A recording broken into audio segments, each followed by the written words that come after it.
eye for an eye scene. To me, this scene just kind of showed me how.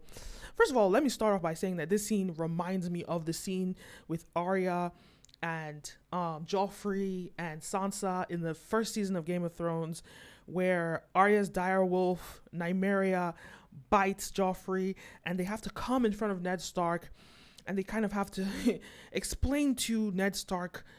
Oh, sorry, not they come in front of Robert Baratheon, and they have to explain to Robert Baratheon what went on and why this happened. And it was this very tension building scene, or this it's a lot of tension because on one component, these are children and they're fighting. Children fight. That's just the way it is. But on the other side of it, their station, their position, right? These are heirs to the Iron Throne. Like, well, he's an heir. You know, these are people that are princes and they're fighting. So the stakes are high here. Yes, on one side, they're children. Children always fight, whatever. But at the same time, you just attacked an heir or something, or someone in line to be an heir. But with Game of Thrones, the difference was it was a beast that attacked, even though Joffrey tried to attack Arya, it was a beast that attacked the heir. And so that was a different dynamic. But in this one, it's the children that are attacking each other, which even raises the stakes even further, and to the extent that he loses an eye. He loses an eye. The stakes are super high. But at the same time, yes, he's in line to the throne, but he's not an heir. Right? He's in line to the throne, but he's not close to becoming an heir. Even though he lost his eye, he's kind of not a relevant person to lose an eye. So Alicent didn't ask for his eye because is going to be king. So that would be absolutely a hell no. But he also is not in line to be, king. Well, he shouldn't be. So she wanted his eye. But I think the problem there is there's more at stake there because he is way higher up, than that boy. So why, in terms of his positioning for the throne, so to ask him, because if he dies, he will be king. How could you potentially have a king without an eye? So that's one way to look at it, right? That's one way to look at it. Then there's another way to look at it.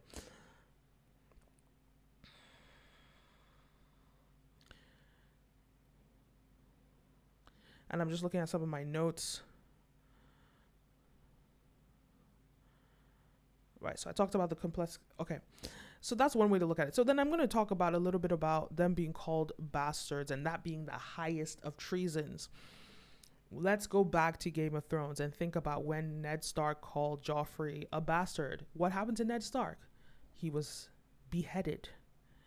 It is the highest of treasons, questioning the heir to the throne, questioning the legitimacy of the heir to the throne. Because, yes, they would not have bastards sit on the throne. So that's the highest of treasons. And she wanted to remind them that what happens when you question him, it's a death, right? So these are the tensions that they're playing at.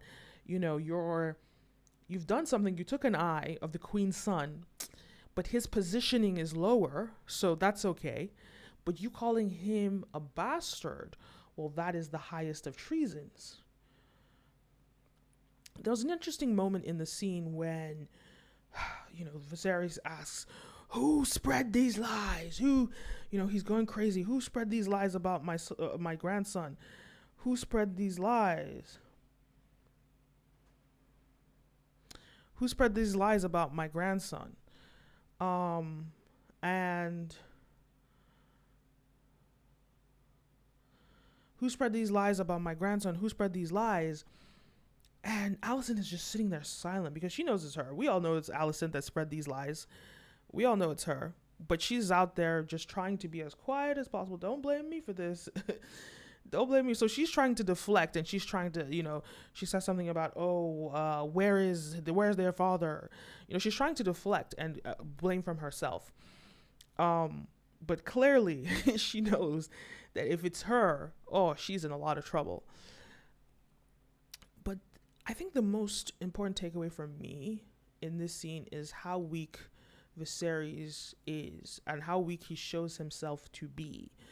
even the way that the Valerian, Callus Valerian, when he walks into the room, yeah, sure, it's his home, Driftmark. He's the Lord of Driftmark. But when he walks into the room and he says, "What happened?" Like the way he shouted, the way they speak to their king. Think about, I just want to create a dynamic for you to see and think about when Ned Stark hosted the king in hosted Robert Baratheon in Game of Thrones, and look at the dynamic and the respect that was given. He would never speak to Ned. Also, I'm just trying to show you the contrast in all the kings and all the queens that have sat on the Iron Throne and the respect that they received from their subjects, and Viserys, who nobody really respects. That this chaos is even being allowed to happen, because remember, soft men create soft times. So he was a man built on soft times, soft himself, and soft men create hard times, and he's creating extremely hard times because he's out here just trying to make sure there's peace, and he's kind of tiptoeing around everyone to make sure that there's peace. So they're out there just like, so yeah, so I just think about, the dynamics of even Daenerys or Joffrey or Cersei, to think that anybody would question them or speak to them in any kind of way in front of their subjects, in front of everyone, would just be absolutely unacceptable. But Daemon has actually told his brother that he's weak in front of everyone. Is that even possible? Wouldn't you be sent to a dungeon if you dare spoke to the king like that?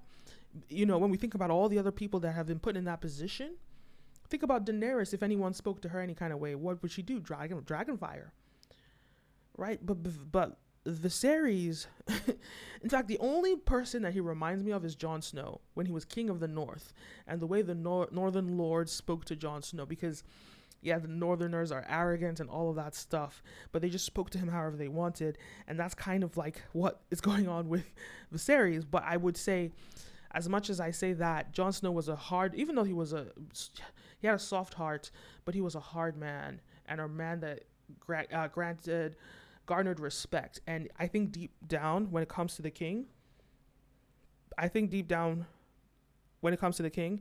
people just don't respect him. I don't think that people really respect him.